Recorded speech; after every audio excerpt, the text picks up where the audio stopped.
My biggest gain is $1,000 in 5 minutes Oh, whoa!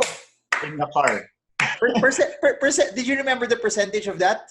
I think it was 20%. I was able Okay. to capture 20% of the move. I was in the car back then. I was driving. I entered the trade before I drove, like hoping, maybe this could be like a 30-minute trade. But then the stock run up really fast. So in 5 minutes, it went to about 20% move. So that's about $1,000.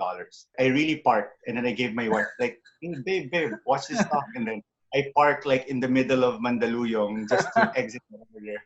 And I Okay. got that $1,000 in 5 minutes.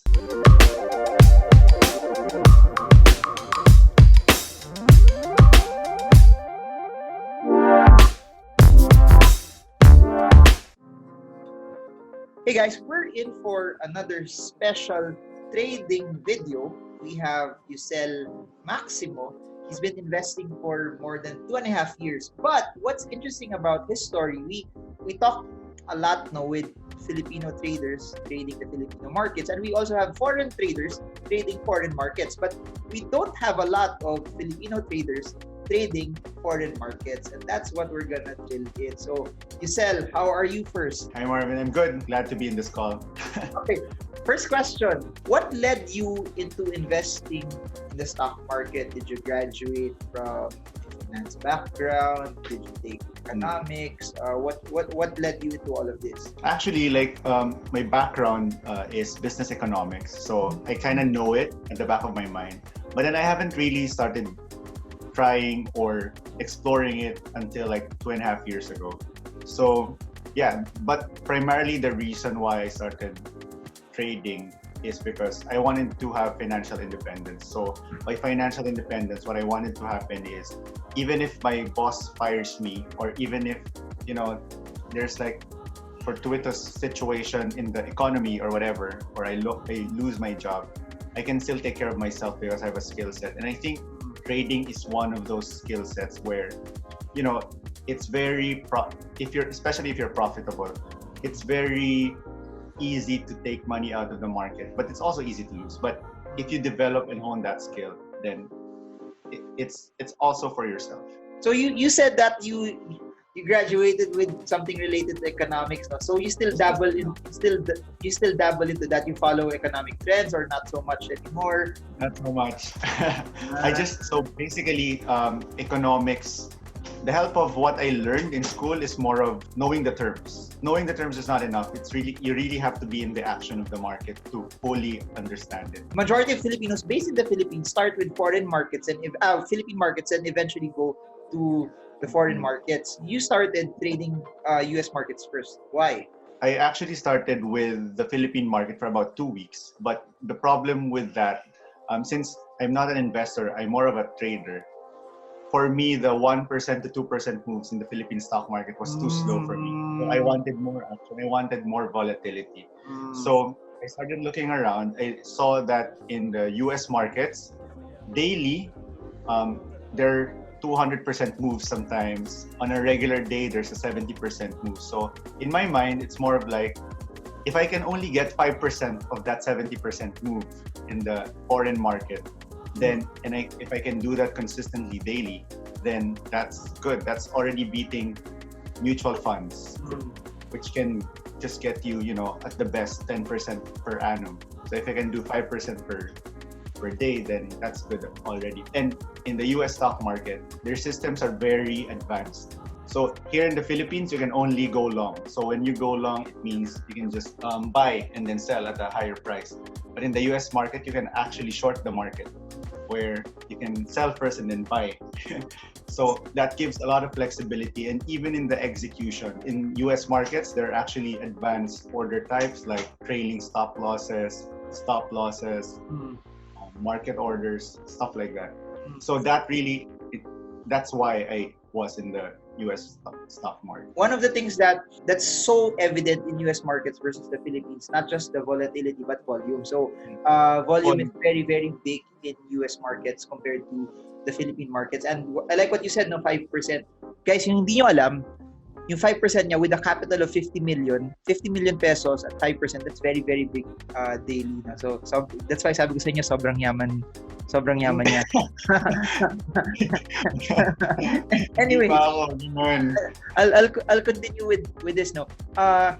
You said you wanted the volatility, and you also we talked about the volume. But why US markets? You could have gone to Forex as well, because it will also give you the same volatility and it also has volume. Back then, I wasn't familiar with Forex. It's more like I knew about stocks, so that's why I kind of focused on the stock market. Okay. Because back then I didn't know about leverage as well. So I think in Forex there's a lot of leverage, right? So the movements are still quite small. What engaged me was its actual percentage. Even without leverage, it's 70% move. Got it. 200% move sometimes. Okay.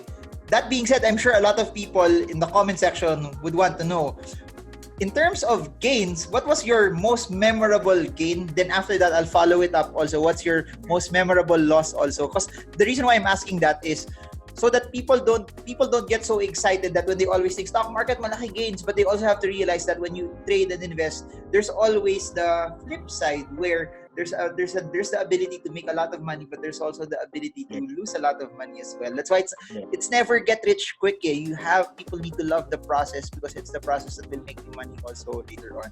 Okay, go. Yeah. My biggest gain is $1,000 in 5 minutes. Oh, whoa! In the car.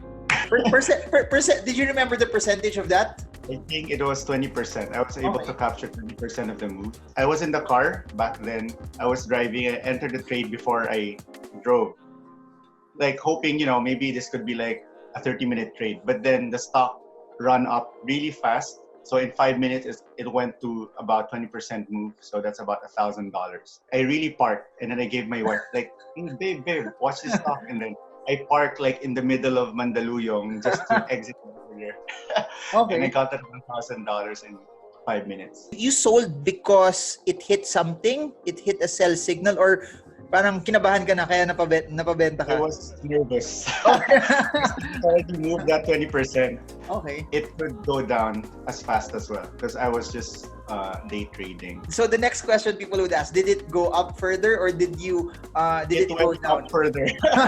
It went up further, yeah. Okay, kasi even for me, what I noticed, most of my mistakes is it's not really about not selling, it's selling too fast to see it also go up further. Okay, that's your best game. In terms of losses, what's your most memorable losses? A few days after that. So this is what happened.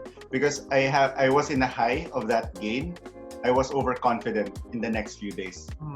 So like I had 3 straight losses of about, I think, $100 for the next few days, just because I think that could happen again and again and again.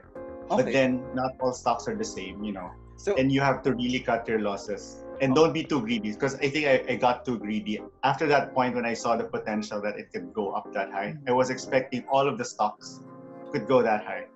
But the truth is, you really have to stay disciplined with your process. Like if it doesn't work out, then you have to really cut it. What was running at the back of your head? Chamba to, or parang because I had a very, very good strategy in place, that's why I made money? I knew what was going on. I had the knowledge, but I didn't have the discipline. So that's why after that, I was really like, because before that, the first part of my trading journey is really learning all the terms, learning how the market works. But after that, after I learned that, what I learned is a big part of trading is really psychology. It's really controlling yourself. I think that's the most difficult part of trading. Like controlling the psychology part. Okay, got it. Next question. You talked about psychology, you talked about discipline. Let's talk about your technique. How do you time? How do you select? Before this video, you mentioned that you like technicals more than fundamental. So, how do you enter a trade? How do you exit it? What are your rules? So the reason why I'm asking this is because people have this misconception that there's one strategy that if I follow this one strategy, it will make me profitable. But at the end of the day, it doesn't work that way. Everyone has their own strategy, and everyone has something that will work for them. and everyone also depending on their time frame. Like you do day trading. There are other people who still trade, but they don't do day trading. They stretch it out, but they still buy. But they still buy and sell. The type of trading I do is technical analysis, so I mostly focus on US market. Every 9:30 p.m. So every 9:30 p.m. here in the Philippines, it's 9:30 a.m. in New York. So that's basically my trading hours. So in the first 30 minutes of when the bell rings, that's when the market is most volatile. So I'm already watching by around 9 p.m. like which stocks I'm gonna pick. So my main indicator at this point would be volume. So I'm just looking at volume. The reason why I'm looking at volume is because I know that all of the eyes are on those stocks, and that stock would have liquidity, meaning I can just go in and go out. So I look at the top volume stock, and I also look at the top gainers. When it goes up, let's say 70% of that, we call it the top gapper. When it goes up that high, I wait for it to retract, like to go down after that crazy high, and then I'm just there for the bounce. I don't expect myself to get all of the 70% of the move. Okay. I'm happy with for 10%. The reason why my strategy is like that is because I can consistently get a new stock every day. My strategy is to get money from the market on a daily basis. In investing, the difference is you kind of have to kind of know some news that, or kind of predict what's going to happen on a company. But with technical analysis, even if you don't predict it, then you can still consistently take profits from the market. Okay, follow-up question to that. So it goes up, retraces. As it retraces, how do you pick what level? Do you draw your own support? Do you wait for a moving average? How do you pick that certain retracement level? Do you wait for a certain retracement percentage? Do you use Fibonacci? So what I do, it's just simple support and resistance. And at the same time, I watch the candles, the 5-minute candles very intently. So when the wick, the down wick kind of tries to reverse, then I go in there because it means that there's strong support. Okay. I buy at that level and then it goes up. So the thing is, it doesn't work every time because no one can really predict the market. But what I did with all of my strategy, I think in marketing you call it A/B testing. So what I did is like I put all of my previous trades. And the good thing, by the way, in the US market is they have a thing called paper trading, or it's fake money, but it's real markets. So to try to test it out, so I know that strategy works 7 out of 10 times. So that's a 70% edge. So that gives me confidence to continue doing that strategy. I'm trying to picture out the way you described it. 5-minute candle, the wick drops, right? So drop. It starts to go back up. Do you wait for the next 5-minute candle as evidence that it's already above that support level, or just the notion that it goes up above that support line already? When it goes down and then goes up, so it goes green, right? Yeah. Then it goes up again. So when it starts to get that little support and resistance, just to verify that it's already bouncing already. You don't draw your support from a previous support from a previous time frame. Yeah. That other strategy, I use it for swing, like from previous support. That's my swing trading strategy. But for day trading, it's momentum. Now I know the context of what you said, that it doesn't work all the time because in time frames, the shorter the time frame, the more false signals you will get. The more you stretch, the stronger those support levels will be. And that's why a lot of people there's so much misconceptions also in day trading. People always think that when you trade intraday, that's where all the money is. It doesn't work all the time. You have to find out what works for you. You have to figure out what's a technique that will work for you. So as it starts to bounce, how do you sell? My rule should be just, if I get 3 to 5%, then I'll sell already, regardless. Okay. But then there are days where I would be disciplined and then it goes up way more. And then I would say, oh man, sayang, kaya pa sana. Yeah. So that will mess up my psychology sometimes. Okay. But what if on Monday, you buy then it dips. How do you sell on the downside? My loss strategy is just as well based on percentage. So if I go below 5% as well, then I should cut no matter what. No questions asked. Okay. After that, do you trade again on the same day or do you wait? You go back the next day already? I should not go back on the next day already because my emotions are still fresh. The times when I went back right away, I lost again. Okay. So you have to make sure that emotionally as well. People don't realize it's actually competition. Like you're competing with all the people in Wall Street, trying to make their money as well. Because every move is another person buying or selling. Any one tip for people who want to do intraday trading? Number one, don't go to the market guessing, basically, or hoping that it will go up. You should always have a strategy, always know your edge. So if you don't even know your edge, or like for example, if you have a strategy, you don't know how many times it will work or how many times it will not work, then you're in a bad place. You have to do your research beforehand. So I think a good way to do, like if you want to trade US markets, a good way is to start paper trading, or it's called fake money trading. Practice and then just record everything, and see if it works. So now, as soon as you get confident that a certain strategy that you are trying works, then you can put real money in. So be very careful as well, and make sure that you know what you're doing. There's more stocks in the US market than in the Philippines.